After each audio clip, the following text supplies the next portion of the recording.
want some? Raise your hands if you Okay. Everybody have a Bible that needs a Bible? I'm going to take that as an anonymous. We all have Bibles on.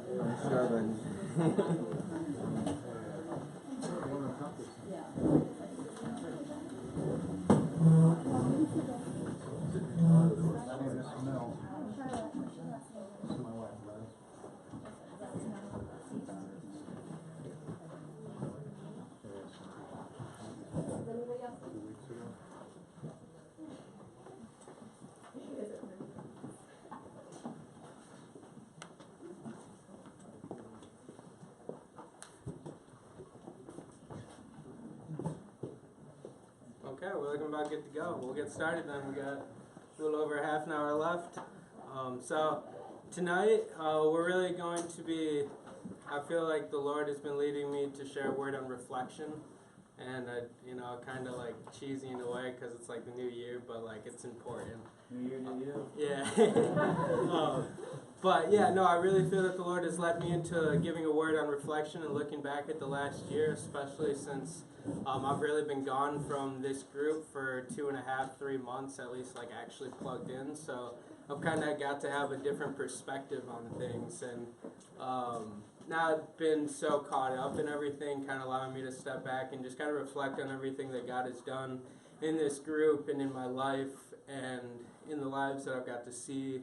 And so it's been really cool just to like take a step back and really like look at what God has done, to like really kind of step away from the everyday busy life, especially when the generation we live with technology, like everything's just like that. And so our mind just go crazy, at least mine does. And so like I feel like we always don't have time to really just step back and just look at what God has done, because when we can really look at what God has done, we can see a track record and we can see His faithfulness. And when we can see His track record and we can see literally His perfection in delivering, never not coming through, that can really instill more faith into our lives and more trust into the Lord as we look back on this last year and on this last month as we're starting into the second month of the new year. And really just reflecting on things and what has God done in your life, in the lives around you, in your career, in your ministry, in your job, in your health, in every aspect of your life. Really just reflecting on what the Lord has done, the things He's blessed you with and given you, the tools to build His kingdom with, everything that you've been given from the Lord. Just to take a step back and look at all of His provisions, His faithfulness, His love, His endurance, His long suffering, His patience with us. And just really, overall, His perfect track record, one that we can thoroughly trust through and through. And so, what really is reflection, and why reflect? What's really important about that? And so, reflection is really a serious thought or consideration, to look back at something seriously and to consider it, to think about it, to meditate on it, and obviously meditating on it with a purpose, not to empty our minds, but to meditate on something and to consider something. And so that's really what it is to look back seriously and consider something that has happened. So when we're reflecting, and we can right now look back and reflect on our last year in 2017 and really take serious thought and consideration to how our lives have progressed in different areas, how they've declined in different areas, the highs and lows, the mountains and the valleys that the Lord has brought us to and through, and really just get a grasp on what He has done. So I just want to open up by flipping over to Lamentations, chapter 3, verses 20 through 23. And I'd like somebody to read that, and then we can really just take a moment, 30 seconds or so, to really just reflect on how this was true in our individual lives in 2017 and continuing forward. And could you say which verse again, bro? Yeah, Lamentations, chapter 3, verses 23. This is the most commonly read book in the Bible. I was bookmarked. No, never is. Right after Jeremiah. Yeah. Which is? So which? See, I just got this from Google. Ezekiel and the wheel. It's after Psalms and Proverbs. So. Oh man. I did Isaiah, Jeremiah. Okay. Was there a page number given in the church Bible? I don't have one. There's an index too. If you have to. Is anybody there yet? Yeah, it's 213 in mine, so. What verse is it? Chapter 3, verses 22 through 23. 22 and 33, I got Chapter it. 3. Okay. You got it? You want to read it Yeah. for us? Because of the Lord's great love, we are not consumed, for his compassion never fail. They are new every morning. Great is your faithfulness. Wow. Want to sing it? Sure, go ahead. Sing it for us. So, you're gonna. Are you serious? Help me, buddy.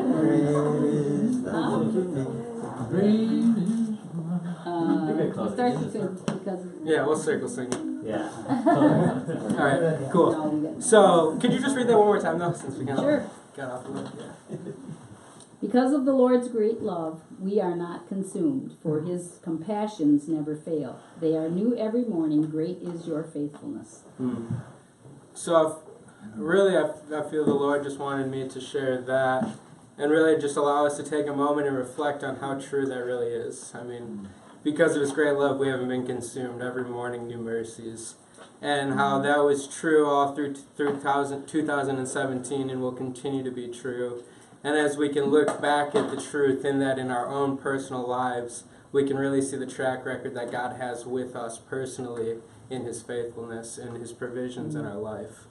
And through being able to see that, just like anybody else, when you get to know somebody and you start to have a relation with them and you're talking to them and you start entrusting them with things, and as you do that more and more, you start to actually realize that you can trust that person, that they are faithful because they're upholding their end of things. And so when we look at the Lord and his end of things and how he upholds his end every single time, new mercies every single day, it said that we are never consumed, like not partially or sometimes, but never consumed. And so God is very, very faithful. And so if we could just take a moment to step back and notice that, I believe that this will edify us as a body and as believers to really grow our faith in the Lord, because now when adversaries strike and things happen, we can look back and already see the undefeated 100% track record. Never lost. Like literally. And so that is who we serve, and that's our God. And so when things come in our lives, good or bad, we can know that God is faithful and been faithful and will remain faithful.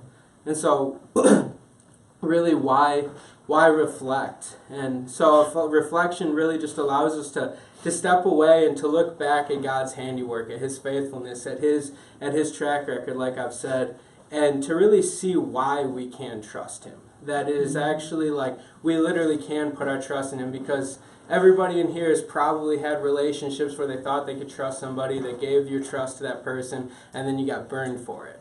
I mean, and then so especially a lot of us in here being born again Christians love to give somebody the benefit of the doubt, because like we just want to see the good. And so like, but with the Lord though, we can see that every single time he's faithful through and through. And so because of that, we can trust on him. But how we're really going to grasp that is through reflecting on him bringing us through all these different things in our lives. The good things, the bad things, the valleys, the mountains, everything in between. When we're able to really step back and reflect on that and build that belief and confidence in him because he's already done it, hopefully then we won't end up like the children of Israel who are just wandering around for 40 years.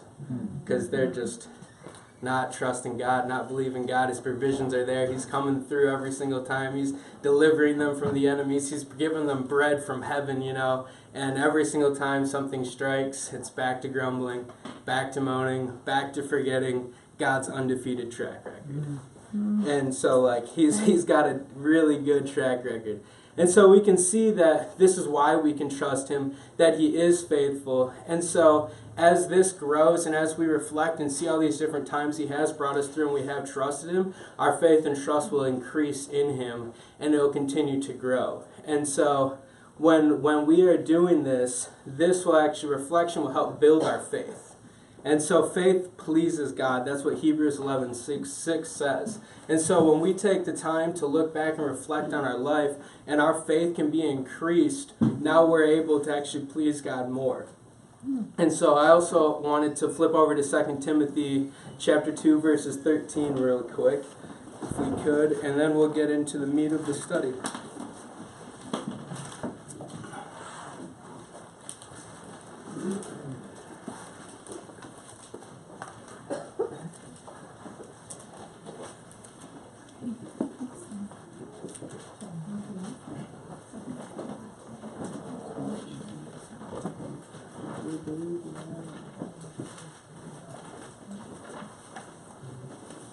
And so this verse is just like quick verse picked out of this section, but it's still very true and not out of context. But it says, if we believe not, yet he abideth faithful, he cannot deny himself. And so that in itself, just like when we look back in our life, and we can even see the times where maybe we weren't listening to the Lord or we weren't being obedient or faithful thoroughly, but the Lord is always faithful every single time. And it's because really he can't deny himself. It's his characteristic. It's who he is. God is faithful. He has no other choice but to be faithful. And so when we can reflect, we can actually get that revelation and understanding that that's actually true, that it's a reality in our life, that it's something that we actually believe. Because I probably can say this honestly, that all of us in here most likely have said that God is faithful while going through something that we didn't think he was going to be faithful in. At least I know I have. And but when we can look back and see these things where he is faithful, then that will bring our faith up. So when these kinds of things do come into our life, good or bad, we'll know that God is already faithful, that he's already there, that he's already taken care of it, and that his promises are true, and that his track record is perfect. And so really reflection on this last year, reflection on our life, reflection on being a born-again Christian, your relationship with Christ, your relationships and your jobs, your career, just reflection in general will build faith, because we'll be able to see the handiwork of God and what he has done in our lives. And so that will increase our faith in him. So we're going to spend the rest of our evening talking about Joshua and Caleb. And so Joshua and Caleb, Joshua was the son of Nun, and Caleb was the son of Jephunneh. And I'm not even good at pronouncing stuff in the first place, so like that's a tough one for me. But so they were two of the 12 spies that Moses had picked out to go and basically scope out the promised land, to go spy things out and check things out and see what was going on over in the promised land, as the Lord had just delivered them from the hands of their enemies, the Egyptians. The Lord had been feeding them in the wilderness. Every single thing that could have went wrong, the Lord was there to provide for them and to bring them through it. But then every single time that something new would happen, the people would grumble and they would complain and etc., etc. And so they would never really remember or reflect or look back on what the Lord had done and why they should just trust him this time. And so at this point in Joshua, at this point in Numbers, the Lord, like I said, he had just delivered the Israelites from the Egyptian slavery. He had provided for their needs in their journey. And every single time they'll forget God's provisions that always groan against him and to Moses. I mean, like I said, delivery from Egypt, bread from heaven, all the provisions in the wilderness. And then so now they're getting very close, though. Like the promised land is very close. And so this is where we're at now. And so like Moses, the Lord tells Moses, go and get one person from each tribe, 12 tribes. We're going to get 12 spies, and we're going to go scope out the promised land. And we're going to go check out who's living there right now, and we're going to conquer them, and this is your guys' land, and I've got this set up for you, and everything like that. And so we're going to start reading in Numbers chapter 13, verses 26 through chapter 14, verse 4.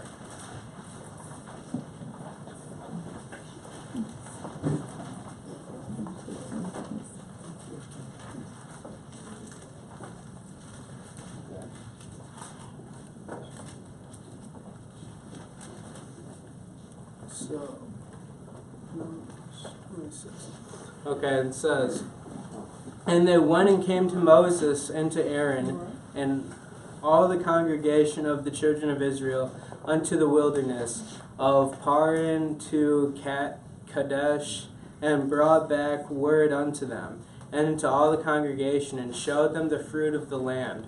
And they told him, and said, We came unto the land whither thou sent us, and surely it flowed with milk and with honey, and it is the fruit of it. Nevertheless, the people be strong that dwell in the land, and the cities are walled and very great. And moreover, we saw the children of Anak there, and Amalekites dwell in the land of the south, and the Hittites of the Jebusites, and the Amorites dwell in the mountains, and the Canaanites dwell in the sea, and by the coast of the Jordan. And Caleb stilled the people before Moses and said, Let us go up at once and possess it. And this is Caleb who we're talking about. Caleb and Joshua are two guys we're focusing on. And Caleb stilled the people before Moses and said, Let us go up at once and possess it, for we all will be able to overcome it. But the men that went up with him said, We will not be able to go up against the people, for they are stronger than we. And they brought up an evil report of the land which they had searched unto the children of Israel, saying, The land through which we had gone to search it, it is the land that eateth the inhabitants thereof. And all the people that we saw in it are men of great stature. And there we saw the giants, the son of Anak, which come of the giants, and we in our own sights as grasshoppers. And so we were in their sight. And all the congregation lifted up their voices and cried. And the people wept that night. And all the children of Israel murmured against Moses and against Aaron. And the whole congregation said unto them, Would God that we had died in the land of Egypt, or would God we had died in this wilderness? And wherefore hath the Lord brought us unto this land to fall by the sword, that our wives and our children should be a prey? Were it not better for us to return to Egypt? And they said one to another, Let us make a captain, and let us return into Egypt. And so, as we can see, the spies came back, and Caleb's like, they all just saw all of these giants basically over in the promised land, and 10 of the 12 spies are like, yeah, we got no shot. These guys are giant. We're basically grasshoppers compared to them. Caleb's like, no, the Lord said that this is ours and that we'll overcome it. And so the Lord was really showing me that Caleb, he is remembering, he is believing and trusting in God, in his provisions and what he has already promised, because he has been with them and seen the provisions. He had seen the bread come from heaven. He had seen them been delivered from the hands of the Egyptian. And now God is saying, I'm going to bring you into this land. And Caleb, one of the 12 spies, actually believe in God. And I was really praying about this, and I believe that is because that they actually were looking back and they actually believed God's track record was good, that God was faithful, that God was who he said he was, that God would deliver them from the hands of their enemies. And so Caleb said, he stilled the people and quieted them down and said, guys, let's just go at once and possess it, for we will be able to overcome it. And so he has faith right here. It's very sure. And he's standing up against the rest of the people and telling them, look, no, you guys might be scared, but God has already said it is ours. And so let's believe God. God has taken us this far. He's already delivered us from the Egyptians. He's already been providing for us through the wilderness. And now the promised land is right there. Let's just believe what God has said, and let's go and overcome it. Amen. And so, Joshua and Caleb really have been reflecting. They've been looking back on what God had done. They believed him. They believed that he was faithful, and that when adversaries would come, and that when they were in the promised land, that they would still be able to stand, and it would be there, and that it would be theirs, their land, like the Lord had promised. Unlike the other 10 spies who groaned against the Lord and who had made an evil report, and had even brought the people, the congregation of the Lord, basically, his children, to tears and crying and weeping, basically in terror, because the giants are over there and we don't have a shot. But the Lord is saying, this is your land. And so Caleb and Joshua, they really urge to go on this quest and to go and get the promised land because it had been promised to them. They had already been taken so far from by the Lord. He had already delivered them so far. They believed that he would continue to do what he said that he was going to do. So when we pick up in 14, 6 through 12, it says, "And Joshua the son of Nun, and Caleb the son of Jephunneh, which were of them that searched the land and rent their clothes. And they spake unto all the company of the children of Israel, saying, The land which we passed through to search it is exceeding good. If the Lord delight in us, then he will bring us into this land and will give it to us, a land which floweth with milk and honey. Only rebel not ye against the Lord, neither fear ye the people of the land, for they are bread for us. Their defense is departed from them. The Lord is with us, fear them not. But all the congregation bade stone them with stones." So, like, they're starting to just stone them. "And the glory of the Lord appeared in the tabernacle of the congregation before the children of the people. The Lord said unto Moses, How much longer will this people provoke me? How much longer will it be ere they believe me? For all the signs which I have showed among them, I will smite them with the pestilence and disinherit them, and will make of thee a greater nation and mightier than they." And so the Lord is frustrated right now. Joshua and Caleb are fired up.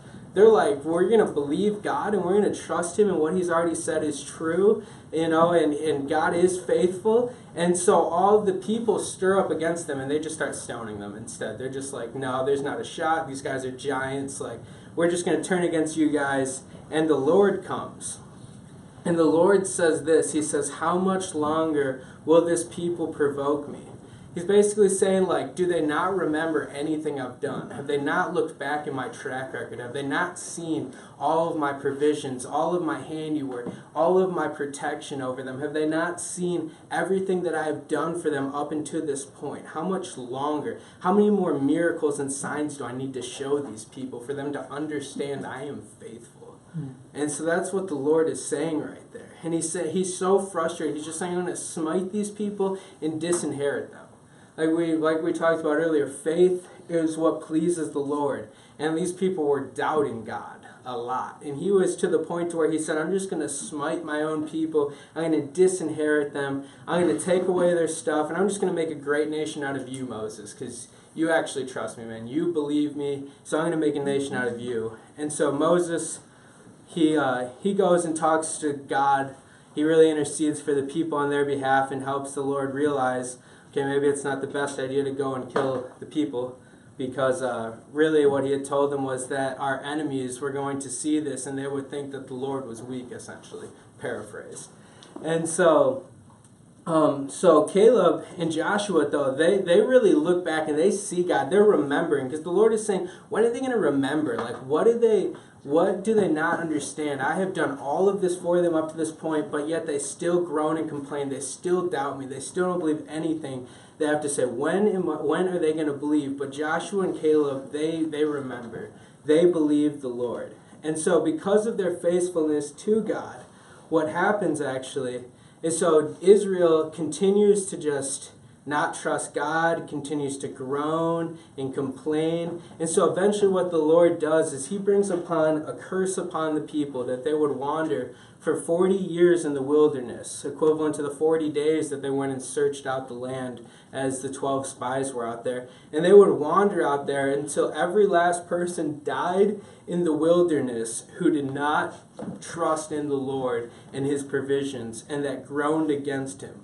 And so it even says here, though, in verse 38, "But Joshua the son of Nun and Caleb the son of Jephunneh, which were all the men that went and searched the land, lived still." So up and before that, everybody else now, they had been cursed. And because of Joshua and Caleb's belief and trust in the Lord, he had spared their lives. And they were able to continue to live on while everybody else was cursed to wander for 40 years and to experience plagues and eventually die off. And Caleb and Joshua eventually get to enter into the promised land.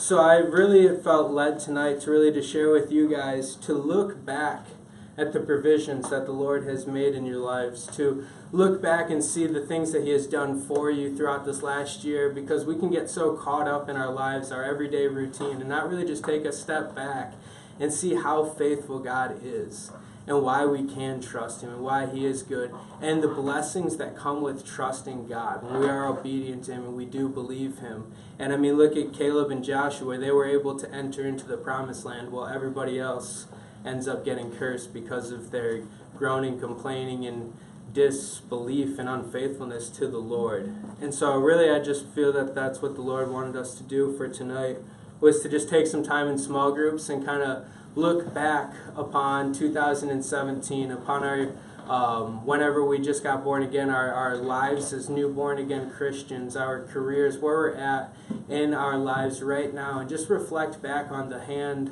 of the Lord upon our lives, and so we can see His faithfulness and why we can continue to trust Him. And as things come our way, that we can trust Him because He is faithful and He has proven it to us. So we're going to break off into the four corners, and I've got questions for you guys. Good Nick, word.